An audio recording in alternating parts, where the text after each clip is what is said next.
नमस्कार बच्चों, साइकोलॉजी की जो सीरीज़ हमने स्टार्ट की थी उसमें सेकंड चैप्टर है principle of child development.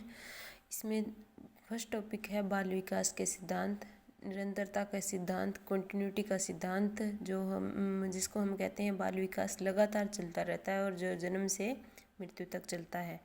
Second है व्यक्तिगत विभिन्नता, इंडिविजुअल डिफरेंसेस, हर इंसान एक दूसरे से भिन्न होता है। थर्ड है चक्राकार प्रगति का सिद्धांत, स्पाइरल डेवलपमेंट, बाल विकास होता है वो लगातार चलता है और एक ही दिशा में नहीं चलता, यह कभी धीमे कभी तेज होता है और बाल विकास स्पाइरल होता है ना कि लीनियर। ये इंपॉर्टेंट बात है, इसको नोट करें।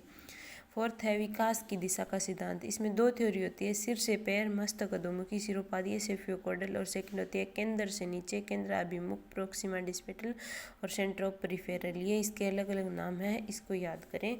और जिसमें जो फर्स्ट बताया है सिर से पैर की तरफ, तो हमारा विकास सिर से पैर की तरफ होता है। और सेकंड होता है केंद्र से नीचे, मतलब नाभि से नीचे की तरफ हमारा विकास होता है। दो प्रकार से होता है, इसकी दो थ्योरी होती है विकास की दिशा की।